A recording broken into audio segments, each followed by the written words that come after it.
Namaste, everyone. Welcome to Wise Ones Wisdom. I am doing a recording this month for the Wise Ones. And they have been very quiet as to what we're going to talk about.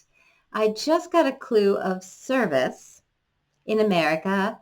We just celebrated Memorial Day on Monday. And that's when we honor all the servicemen and women who have gone to war, who have faced those challenges and have either gone home to heaven as a result or they have come back to their lives a different person. It's impossible to go through something like that and not be a different person. So how does service apply, though, for everyone? I believe this is an expanded conversation that we're going to get into today. First, they want me to tone for cleansing and clearing. We are in spring, almost to summer, but not quite there yet. And in the springtime, it's very important to cleanse the body. You know, they'd always talk about spring cleaning. Well, there's many forms of spring cleaning. There's cleansing of your body and eliminating toxins and parasites. That's a huge conversation right now. There's cleansing and clearing the home, opening windows, getting fresh air in, washing down windows and all the different elements within your home and your rooms. So that's another aspect of this time. But there's also cleansing of emotions. That's huge right now. We have been talking about that all along.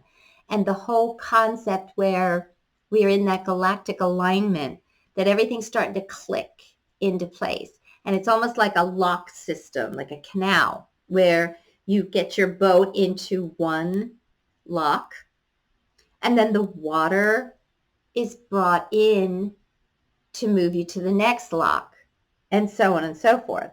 But you have to release the water as well to move forward. And the water represents our emotions. So it's a cleansing of clearing of emotions and going back and forth with all of that. It's a very fascinating time frame. I keep hearing people say, focus on what you want the world to look like. Let go of what you hear in the news. Let go of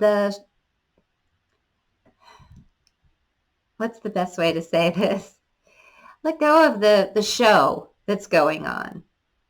There's so much. Again, we go back to that whole concept, be of the world and not in it. If we're in it, we're in the ego fight. This is right, that's wrong. And we're back and forth and back and forth and back and forth. But if we're of the world, we are holding the space, we are holding the vision for both ourselves, the world, and humanity. So it's a ripple effect when you really focus on what you want to envision the world to be. That's where you put your energy, where you put your tension, your energy goes. Emotions are energy in motion. So we want to make sure that we are holding our field and our vision. And to do that, we need to cleanse out all those judgments, cleanse out all those fears, cleanse out all the anger. So we need to release and let go, cleanse and clear. So let me tone for cleansing and clearing. Nyana no koko mataki, nyana no ko makati. Hayana na mani aki. Komana na ki otoko, komana na ki o. Hayano, nyana hamniano, yaha hamniano. Hi, kohoni,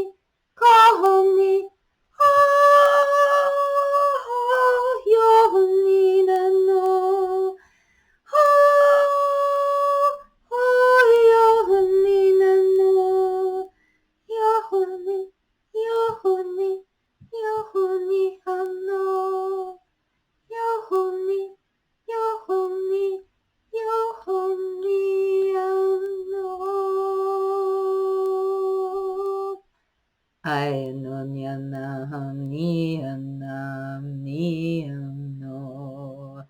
Kai Ham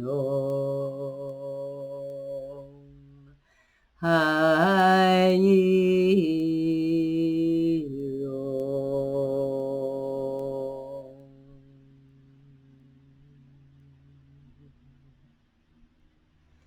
Whew.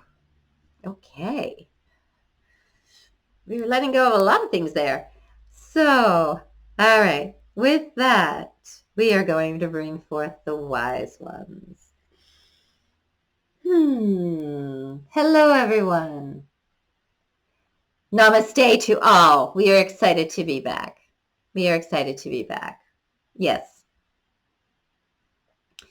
It has been an interesting time frame, and it will continue. We are happy and sorry to say it is part of your ascension process. We've had Karen going through a lot of issues recently. What has come up really big time for her is accepting the past. There's things she's forgiven, but there are dreams that never happened.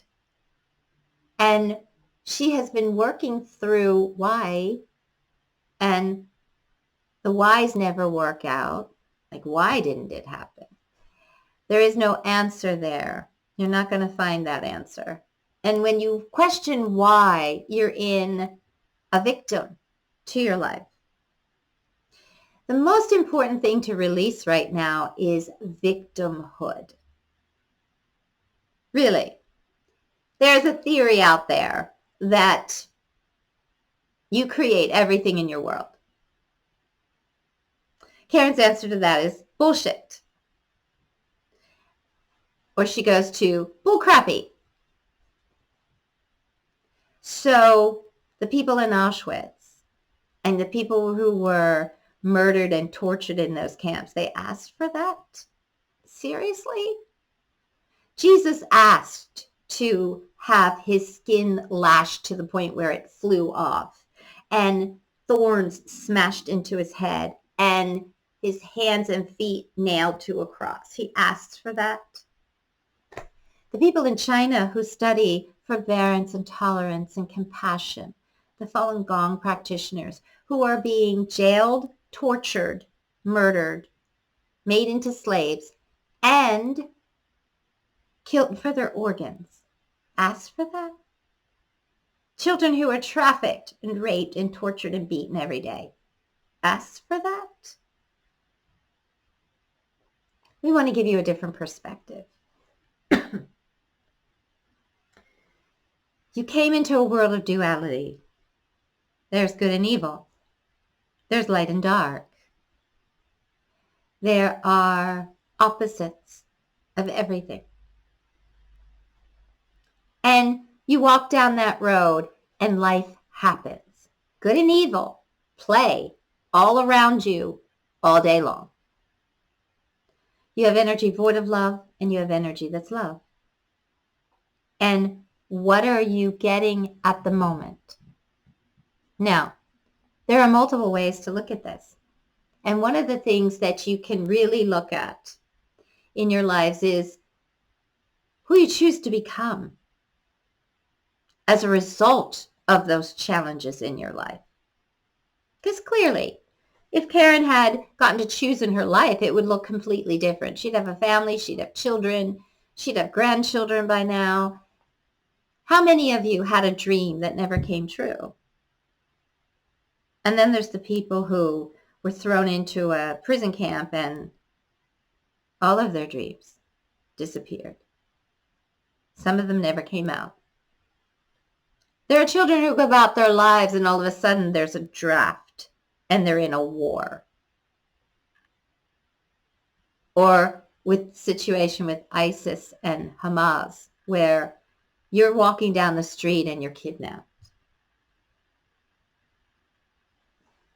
Evil happens. Challenges happen. So the real choice you have in life is, who are you going to be as a result? Are you going to be a victim?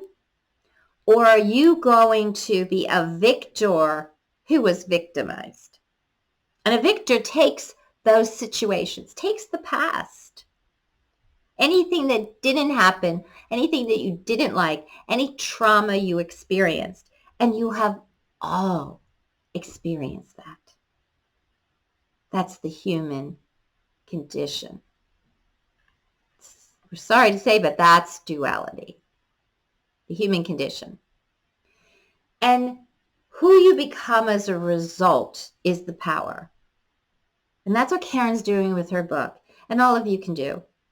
She's taking her book, and she's taking all the lemons in her life, and she's making lemonade. It's all the lessons she learned from the crap that happened, the traumas that happened, the attacks that happened. It's what you learn and how you grow in strength that has you move forward. And as Karen's mentor, Dr. Edith Eva Eger, would say in her book, The Choice, I wasn't a victim. I was victimized. I was victimized. But they couldn't take away the freedom that was in my mind, the freedom that I had of what I was visioning for my life and what I was creating for myself. They couldn't take that away. They couldn't make me think different. And as Viktor Frankl says in Man's Search for Meaning, the one thing they could never take from him is his choice to love. They really powerfully worked towards getting you to hate because you're controllable when you're a victim. But when you stand in love, you are free. You are free. When you stand in what you want to create in your life, when you stand in envisioning the world the way you want to see it, when you stand in seeing all children free, and every person having food and housing and clothing and money and healthy environments. When you picture that, that is the freedom of your ability to create. You're not a victim there. You're a victor. You're a victoriously co-creative manifester. It's one of Karen's little dances she does every day. I am a victoriously powerful co-creative manifester. It's the way we got her lifting her vibration so she could attract a different job and attract different situations into her life. And it's the fastest way we can get her up, like up in altitude, that mental altitude that is where you can co-create with the quantum field. That's the place to do it. So we tell you all of this because we've had her on a journey. She wanted to figure out how to accept her past and not feel a victim to her dreams not coming true. It's a much deeper core level. Yeah, she's writing the book. Yes, she can find value in all of it. But it still takes an acceptance of the good that came from it. And as Dr. Eger would say, Auschwitz was my greatest classroom. How many people do you know that could say that? That the horrors of the Holocaust were their greatest classroom. She still has nightmares 80 years later. Still. But she also knows that she learned how to love there, how to believe in humanity again. That's huge. It's huge. So we took Karen on this journey to learn how to look at the past as her greatest opportunity and not her greatest disappointment. And we want to ask all of you to do the same thing. How do you look at your life as a greatest opportunity rather than as a disappointment? because you didn't achieve what you wanted to achieve by now. Some of you this won't apply to, but we think that all of you will find some place in your life that you could relate to this. So now, one of the things that Karen wanted in her life was children, grandchildren. And we had her watch a movie on Friday night. And it was a movie about a woman who was a doctor. She was a cardiac pediatrician. And Julie Andrews plays the role, which is always a brilliant performance. And she's telling someone that she never had children and that she prayed and prayed about it. And the question was, what happened? And the answer was, God said no. And James Gardner played the man that she was talking to, and he looked at her and said, maybe you were meant to save the child who would grow up and be the person who cured cancer so no one else loses their husbands to that. And she said, I never thought of it that way. The next day, God said to Karen, you were meant to empower the world's children, not just your own. And she finally saw the opportunity in what her past had given her. Because without all the things that happened in the past, she wouldn't be writing a book about how to unconditionally love yourself. If you have love around you, you don't so desperately look for it inside. And then she was all still a little confused about some other things. And we led her to look at a newsletter that she wrote back in 2018.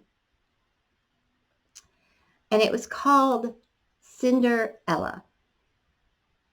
And it was a movie that was brought out. It was another movie about Cinderella. And she thought, I saw this story a million times. I don't need to go see this. And she was encouraged to go to this spiritual movie night so that she could see this movie.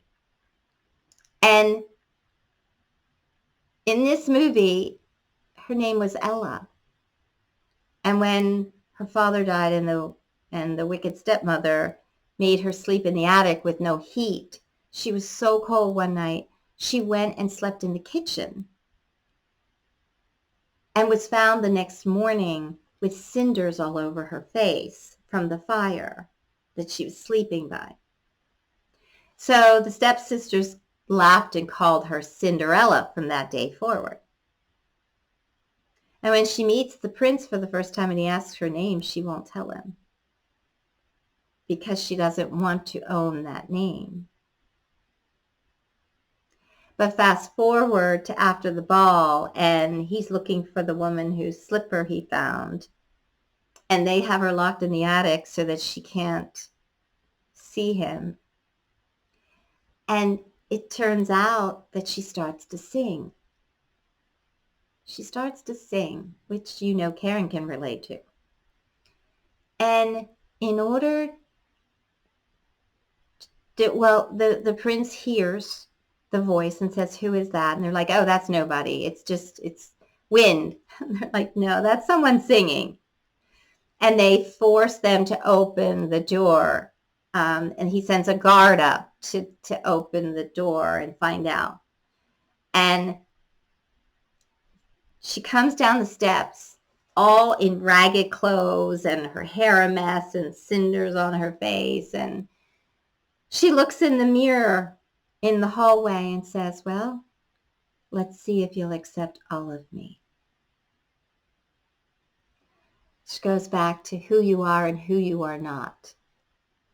Will you accept all of yourself? Because when you do, others will.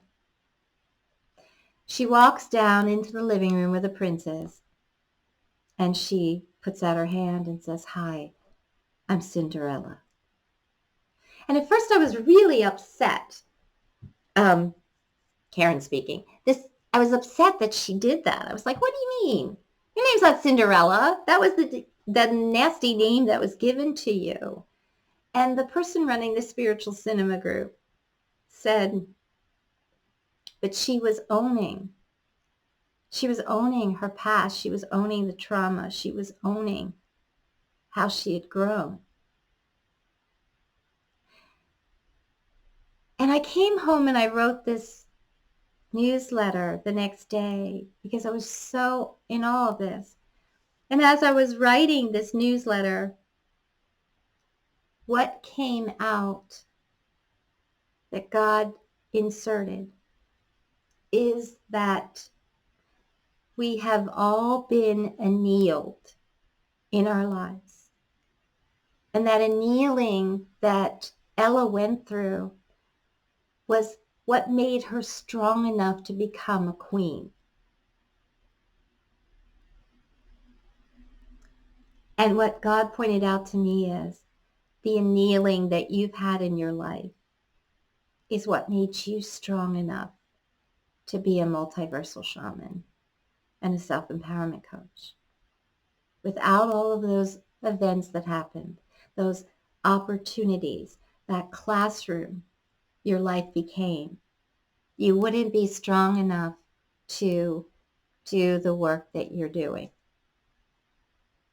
And I send that to all of you. We're all that way.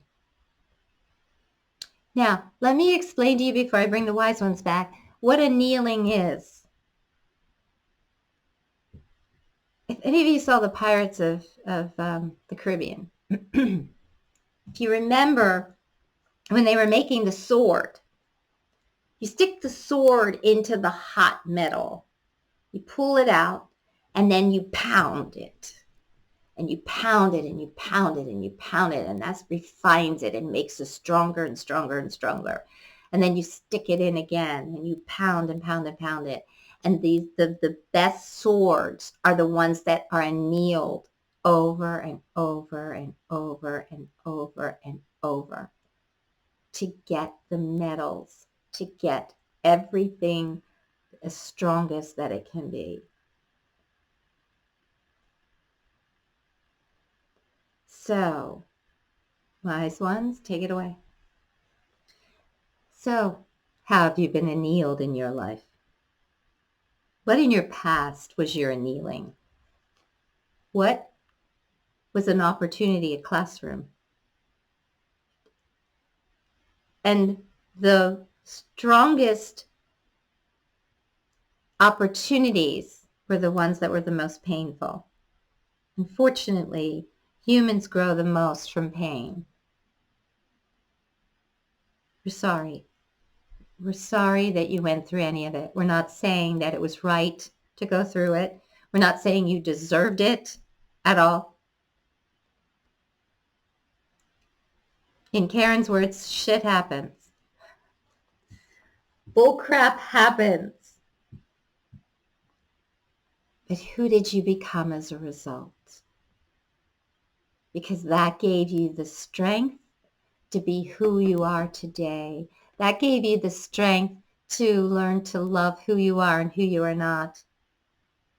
That gave you the strength to look evil in the eye and say, you can never take away my ability to love. You can never take away my ability to choose what I focus on and think about.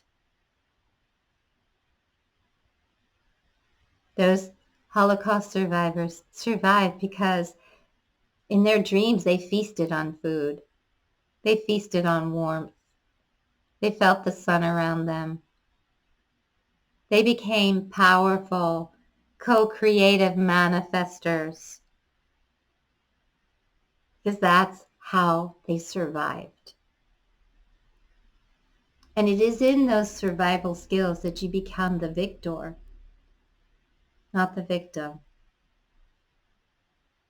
When you don't let someone take your power away, take your strength away, take your heart away, when you don't let them control your brain, your ego, and like keep you like locked in ego.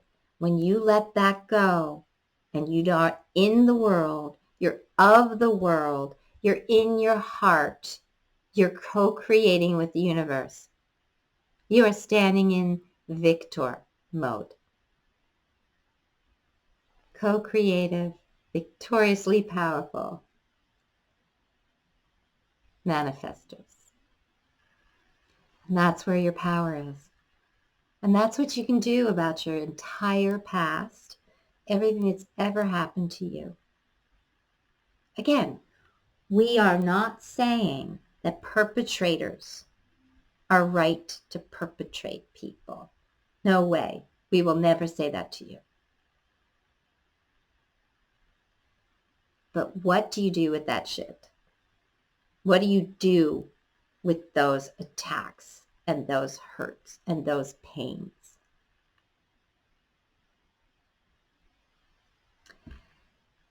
There's a movie about a man. Oh, guys, I can't come up with a name right now. I know what the wise ones are talking about. Maybe it'll come to me. It's a movie about a man whose daughter is abducted when they're on a camping trip. And he searches and searches for her. And I think it's called The Cabin. And he's searching for her, and they find her dress, and they find blood on the floor, and it's clear that she's been murdered, and that this is a pattern because of the ladybug that was left at the campground. This is a pattern of a man who's been abducting and killing children. And there's a whole point in this book, in this movie, where you don't know that it's real or if it's in his imagination, but he goes to a cabin and God is there. God and Spirit and Jesus are there. And he spends time with them and talks to them. And one of the scenes that we're giving Karen to talk about is when he's angry and he's crying. Spirit keeps collecting those teardrops. And it annoys him. He doesn't know why she's doing that. But as this story evolves and he starts to realize that God can't choose a child and choose one of its creations to destroy. And he starts to realize he couldn't choose between his two children. Like, choose which one to punish, choose which one to kill, choose which one. He's like, I can't, no, take me. He starts to realize that he's got to come to terms with what happened. And he actually sees an image of her playing with Jesus and other children, and she's good. She's good. She's home in heaven. And it allows him to move on and move forward. It's a beautiful story. And honestly, guys, I can tell you that is the closest story that I have ever seen portrayed in a film that is equal to what I see heaven and God and everything to be about. Now, they had characterizations of these three beings, which are different than my images, but they're energy. And they'll show up in whatever vision works for you. So they took this vial of all of these teardrops, and and when he found his daughter's body, they led him to the daughter's body. He brought it to this area and buried her by this cabin. And Spirit took this vial with the teardrops, and she poured it all over around. And this beautiful, magnificent garden came up.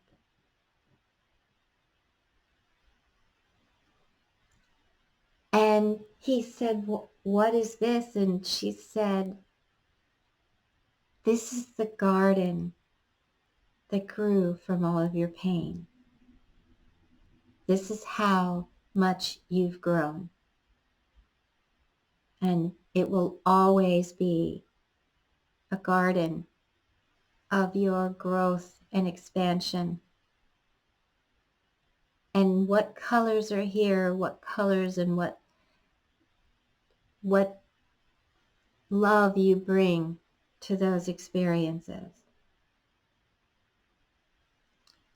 And of course, he wakes up a different person. And the book is different than the movie, but it's a very fascinating ending that has you really think.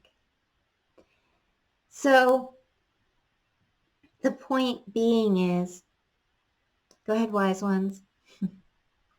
The point being is that all of your life lessons can be a garden or can be a desert. You choose what is in your mind. You choose whether to be a victim to your past or a victor to your growth. You choose whether you want to be in the fray, in the ego, or in the heart. You choose who you become as a result of anything that happened to you. And it is that choice that will have you move forward. It is that choice. You always have a choice. And what choice you made yesterday, you can change today. You can look for the growth and the opportunities, and you can own it. You can own it so that it no longer is a vice grip on you. It no longer has a hold of upset and anger and unforgiveness and resentment, because those are the emotions that to get through the locks of ascension, you've got to release. You've got to release. Your choice. It's always your choice. Namaste, everyone. We are always honored and so appreciative to be here with you. We look forward to the day that Karen can do this more often, so we get to be here more often with you. Thank you, thank you. Karen, take them out with toning for choice.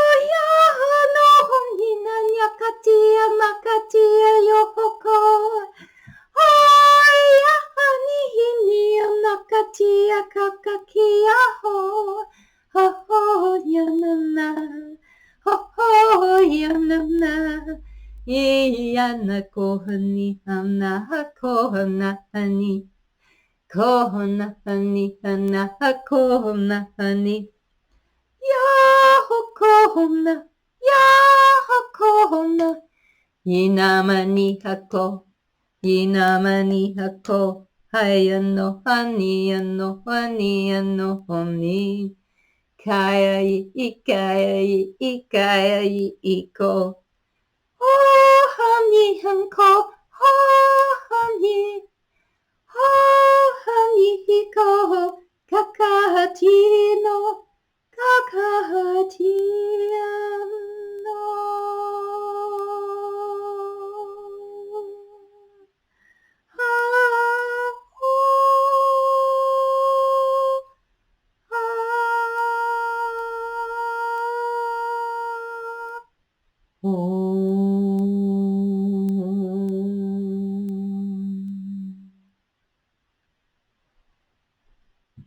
Okay, everyone. So now, what I'd like to do before we check out tonight and close this this show let's go ahead and do our mass meditation of love and light. I've been changing it up a little bit so it's not so traditional and it doesn't take as long to do in the mornings. So let's just center. We want to center ourselves and get grounded. So let's all ground with the crystal grid of Mother Earth. See a light going down from your first eye down to the crystal grid. And now we're going to connect to the unconditional love of Father God, a light that goes up. And then, like my logo, see light going out in every direction to all of your higher self aspects.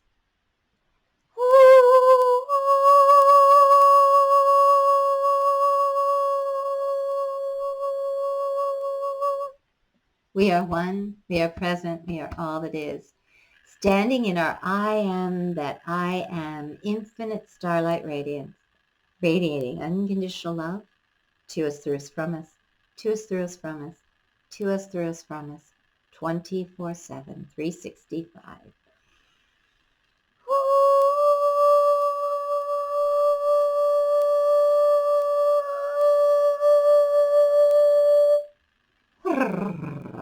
Okay, so now we call forth all benevolent beings throughout this universe and all others, coming into one heart consciousness. And we send love to the core of Mother Earth, radiating it out around every molecule throughout Earth, throughout this solar system and beyond. Oh, throughout this galaxy and the universe. As sovereign light beings, we ask that all beings be surrounded in ascension healing cocoons of love and light, surrounded by impenetrable bubbles of violet flame. We ask that Archangel Michael and all of your legions of angels take the breath of God, violet flame sword that has been annealed with God's breath. And we sever all tyrannical enslavement matrices, all crimes against humanity. We sever all cords. We are God's infinite peace, eternally sustained. We are free of all programming. Sever it all. Forgive, free, release, cleanse, clear.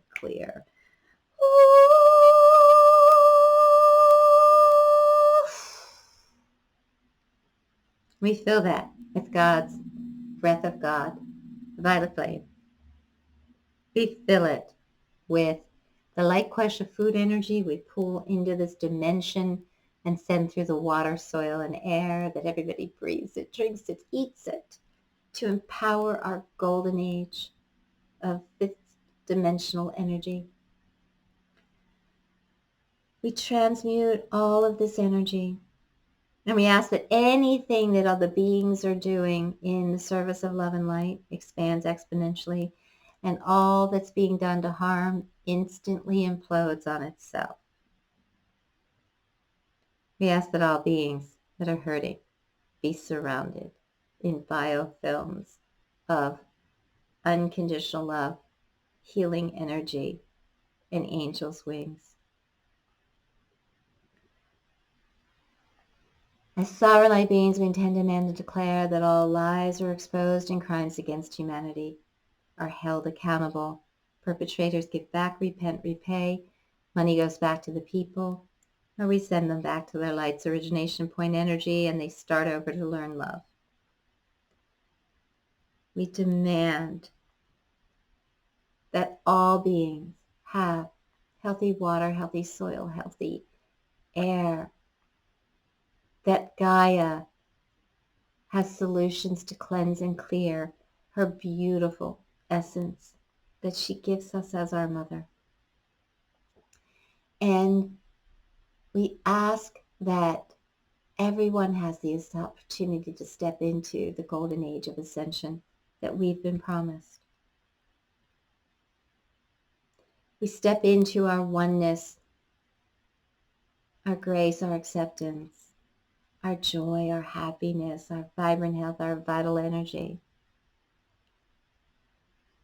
As always, we ask for this and greater, for the highest and greatest good. And so it is so. 1, 2, 3. It is done. It is done. It is done. In the Trinity of three, it is done. Now.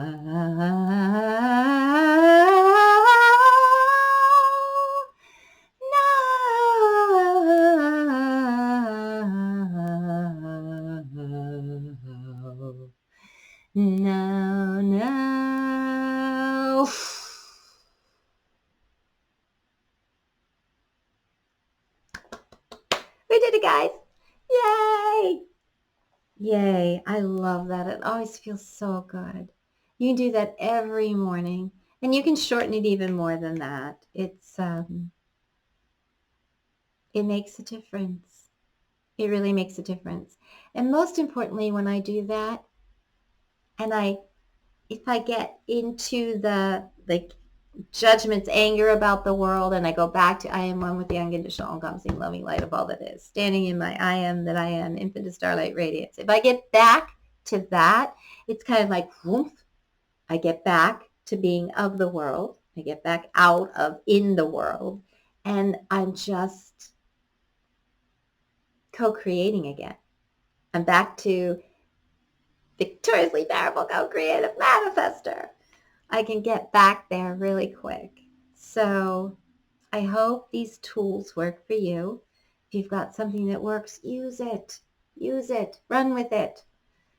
It's what we all need to get through that locking system of ascension, letting go of all of the victim thoughts and experiences and upsets that we've had, the traumas that we've had. Find the opportunity, find the garden of growth in it, and we will all fly forward together. Thank you. Thank you for this and greater always. And we look forward to next month. I'll be back with, who knows? They keep switching it up on me. So you'll find out at the time. All right, everyone. Stay in the service of self. Stay in the service of love to others. Stay in the service of your garden of growth. That's where kindness, compassion, grace, and fifth dimensional energy exists. The oneness that we all are. Namaste. Goodbye for now.